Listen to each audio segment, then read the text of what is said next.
Assalamualaikum warahmatullahi wabarakatuh. Selamat pagi teman-teman, selamat pagi Pak Alex, serta selamat pagi Bu Rani. Pada kesempatan ini kami dari kelompok 6 akan mempresentasikan hasil kerja kelompok kami yang berjudul penelitian eksperimental. Sebelum kami memulai atau memasuki materi, alangkah baiknya kami memperkenalkan diri terlebih dahulu. Jadi untuk anggota kelompok 6 ini ada 5 orang, antara lain yang pertama yaitu Mardiana Sartika Dewi, NPM 019, yang kedua ada Alda Auliana Dila, NPM 023, yang ketiga ada Anton Wisnu Nugroho, NPM 080, yang keempat yaitu Angelina Yunita Munte, NPM 098, serta yang kelima atau yang terakhir adalah Ana Naimatul Janah, NPM 125. Penyataan masalah. Variabel yang diminati adalah Y sama dengan variabel presentasi dan cepat. Ini variabel input atau perlakuan yang dapat dimanipulasi. Dalam nilai, seperti dalam eksperimen atau diukur dari data statistik, seperti dalam studi ekonomi metrik, eksperimen laboratorium biasanya memiliki resiko yang paling besar daripada metode penelitian lainnya, khususnya studi lapangan atau riset. Saat kita menjauh dari lingkungan kompleks dari pengetahuan eksperimental, berbagai ancaman terhadap validitas informasi dengan konsekuensi bahwa tes kausalitas tidak lagi dapat diandalkan. Mungkin hanya mampu mengaitkan asosiasi melalui langkah-langkah korelasi daripada arah asosiasi. Materi selanjutnya adalah tentang teori dan konteks. Pertama, kita membahas tentang peran teori dalam pengaturan penilaian nyata. Untuk menguji kekuatan potensial, pengaturan eksperimental dalam menguji hubungan sebab akibat dibutuhkan pengembangan kerangka teoritis. Setelah itu, peneliti dapat memutuskan variabel mana yang harus dimanipulasi dan diukur serta dikendalikan. Dalam akuntansi, awalnya penelitian eksperimental sangat dikritik karena pendekatan ateoretisnya. Namun, belakangan ini muncul penerapan teori psikologis untuk pengambilan keputusan dan muncul juga penggunaan teori pengetahuan seputar memori dan pembelajaran. Dari kedua teori tersebut menyebabkan adanya perkembangan penelitian eksperimental. Hal ini sejalan juga dengan perkembangan teori berbasis ekonomi, yaitu teori keagenan yang menjelaskan pengaturan eksperimental dalam akuntansi manajemen. Selanjutnya adalah kita membahas tentang penanaman penilaian dalam konteks tugas tertentu. Eksperimen yang dirancang dengan baik harus mampu mengatasi masalah-masalah yang ada, meskipun sulit untuk mengontrol semua variabel asing potensial. Oleh karena itu, perlu diperhatikan juga dalam penyusunan literatur temuan yang komparatif untuk mendukung arah penelitian, sebab adanya konteks penelitian yang berbeda daripada variabel kunci yang dipermasalahkan akan menyebabkan temuan yang tidak konsisten atau kontradiktif. Membahas tentang peran insentif bagi peserta. Ketersediaan insentif untuk memotivasi peserta justru dapat menciptakan lebih banyak masalah daripada memecahkan masalah. Menurut Libby dan Lippe, memberikan contoh menarik tentang insentif peserta, di mana mereka menyarankan bahwa kebisingan konseptual yang diperkenalkan oleh skema insentif dipengaruhi oleh faktor-faktor yang tidak terukur. Dalam hal ini mungkin diperlukan juga pemeriksaan teori insentif dan cara mempengaruhi individu dengan karakteristik pribadi yang berbeda sebelum mengukur efeknya. Selain itu, Luby dan Luff juga menyarankan bahwa setiap upaya yang disebabkan oleh insentif mungkin terkait dengan karakteristik kemampuan dan pengetahuan para peserta. Persyaratan etis dapat menjadi suatu kendala, di mana insentif sementara dapat diterima. Selain itu, insentif terkait kinerja berupa imbalan yang berbeda diberikan mungkin tidak diizinkan atas dasar keadilan.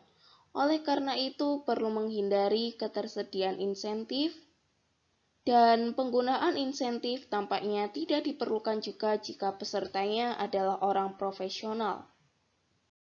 Masih masuk di dalam materi, teori, dan konteks. Yang keempat adalah penggunaan tenaga profesional sebagai partisipan penelitian. Beberapa jurnal dan pengaturan eksperimental menuntut penggunaan peserta profesional yang terampil. Tapi, hal ini justru menyulitkan untuk publikasi penelitian eksperimental, terutama yang menggunakan audiens mahasiswa.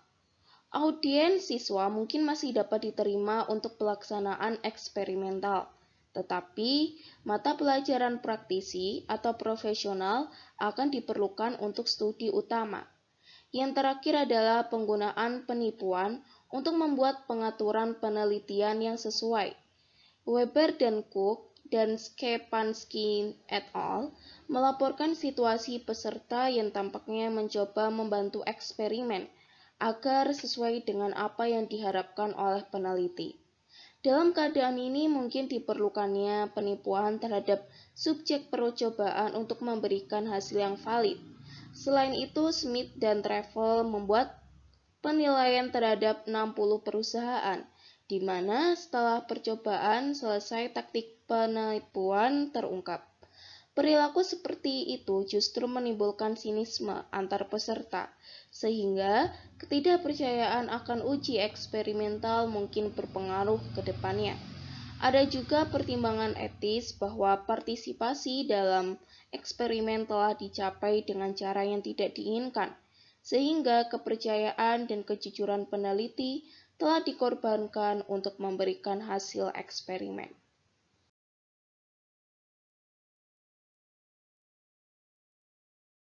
Hampir selalu ada variabel lain yang berpotensi berpengaruh yang mengancam validitas internal, dan ini harus ditangani dengan melakukan beberapa bentuk kontrol. Sejumlah prosedur alternatif yaitu: pertama, kelompok kontrol, yaitu untuk menahan variabel asing konstan. Kedua, pengacakan, sehingga distribusi variabel memiliki kemungkinan yang sama di semua variabel independen. Ketiga, memegang konstan, sehingga variabel memiliki nilai yang sama di semua nilai variabel independen. Keempat, pencocokan, yaitu sehingga distribusi variabel adalah umum di masing-masing variabel independen. Kelima, penyeimbangan, menggunakan semua kombinasi urutan perlakuan akan mengatasi dampak efek urutan apapun, tetapi akan memerlukan persiapan berbagai versi eksperimen. Lalu yang terakhir, mengabaikan variabel, baik dengan sengaja, yaitu jika variabel dianggap memiliki dampak yang penting, atau tidak sengaja, jika dampaknya tidak dipertimbangkan sama sekali. Pertukaran validitas. Kita dapat mengidentifikasi 3 masalah validitas dalam melakukan eksperimen, yaitu yang pertama ada validitas konstruk, validitas internal, dan validitas eksternal. Selanjutnya adalah ancaman terhadap validitas konstruk. Validitas konstruk menggambarkan sejauh mana konstruk abstrak berhasil dioperasionalkan. Definisi ini mencangkup baik sejauh mana konstruksi diukur andal dan sejauh mana mereka memberikan langkah-langkah yang secara efektif menangkap esensi abstraksi. Penafsiran teori ini dilakukan melalui pengembangan konstruksi abstrak dan berusaha mengoperasikan konstruksi ini dengan variabel terukur. Nah, apabila tidak memungkinkan, maka diganti dengan variabel proksi, yang mana proksi yang tidak sempurna akan berarti pengujian tersebut dikatakan sebagai pengujian hipotesis yang cacat. Nunali tahun 1978 menjelaskan 3 aspek dalam membangun validitas konstruk. Yang pertama adalah menentukan variabel-variabel yang keduanya dapat diamati dan terkait dengan konstruk. Hal ini memberitahu peneliti item mana yang akan diukur dan dievaluasi pada langkah yang berikutnya. Yang kedua adalah menentukan sejauh mana variabel yang dapat diamati. Ini adalah ukuran yang dapat diandalkan dari satu atau lebih konstruksi dan sejauh mana hubungan timbal balik di antara item yang diukur.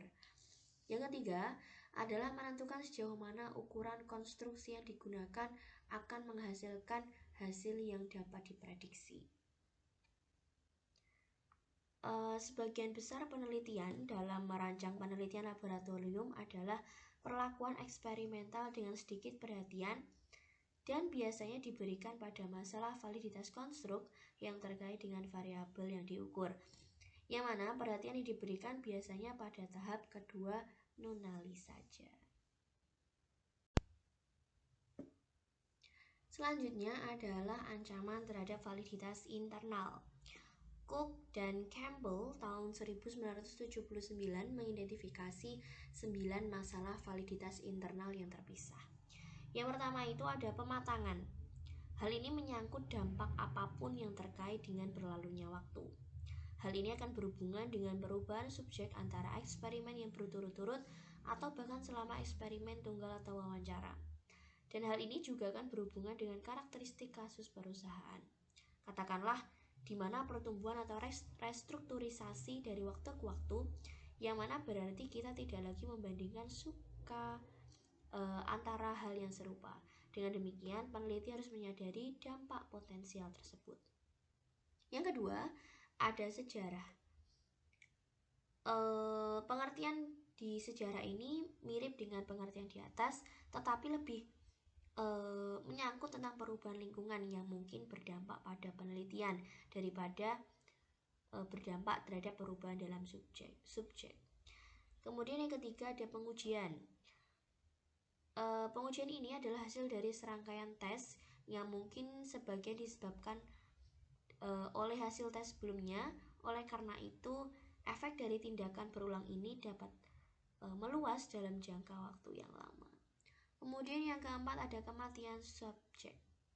Subjek mungkin saja mati atau lebih mungkin saja tidak hadir di tengah serangkaian eksperimen atau wawancara. Hal ini akan menyebabkan hilangnya data, tetapi yang lebih serius adalah ketidakhadiran mungkin bergantung pada faktor-faktor yang sistematik. Subjek yang paling tidak termotivasi dapat keluar dari eksperimen sehingga kita dibiarkan dengan kelompok yang tidak representatif. Nah, kemudian yang kelima ada mortalitas eksperimental, yang mana perjalanan waktu dapat memiliki banyak efek pada perubahan subjek. Kemudian yang keenam ada peralatan. Peralatan ini meliputi bahan, instruksi, dan prosedur yang identik yang harus digunakan selama penelitian. Kemudian yang ketujuh ada pilihan. Subjek harus dialokasikan secara acak ke dalam kelompok untuk tujuan perbandingan. Tetapi hal ini mungkin saja tidak bisa dicapai dalam praktik atau tidak cukup untuk mengontrol semua variasi dalam sampel. Misal, asumsi bahwa kontrol untuk pengalaman dan gender sebelum alokasi ke pilihan acak akan cukup mungkin tidak realistis jika ada perbedaan besar dalam karakteristik individu di antara subjek. Yang kedelapan ada regresi statistik, yang mana akan ada kecenderungan statistik untuk hasil yang berturut-turut dari individu. Hal ini tercermin dalam interpretasi pola hasil yang sangat berurutan dari waktu ke waktu. Kemudian yang kesembilan ada imitasi perawatan, di mana subjek dapat berkomunikasi antara satu sama lain, yang mana dapat menyebabkan kemungkinan bahwa dari penelitian tersebut tidak akan mencapai respon yang independen. Kemudian yang ke-10 ada demoralisasi penuh kebencian, yang mana perlakuan yang berbeda dapat menyebabkan tingkat motivasi yang berbeda di antara subjek dengan dampak konsekuen pada hasil. Misal, subjek menerima umpan balik pada suatu eksperimen mungkin lebih termotivasi untuk eksperimen berikutnya daripada yang tidak mendapatkan motivasi atau menerima umpan balik. Nah, selanjutnya adalah ancaman terhadap validitas eksternal. Christensen tahun 1994 menetapkan 3 bentuk perhatian terhadap validitas eksternal. Yang pertama ada validitas populasi, yang mana temuan penelitian ini digeneralisasikan kepada orang lain, perusahaan, negara, dan atau budaya sebagaimana mestinya. Tetapi banyak sampel penelitian yang tidak representatif, yang seringkali karena masalah akses dalam pengaturan studi lapangan. Kemudian yang kedua ada validitas ekologi. Yang ketiga ada validitas sementara. Nah, kemudian Brownell tahun 1985 mengidentifikasi 3 ancaman validitas eksternal lebih lanjut, yaitu adalah interaksi atau seleksi. Yang kedua itu ada interaksi atau pengaturan. Yang ketiga ada interaksi pengobatan. Menurut pengertian yang pertama adalah interaksi seleksi, yang mana manajer organisasi biasanya memilih anggota staf yang akan berpartisipasi dalam penelitian. Mereka biasanya akan menjadi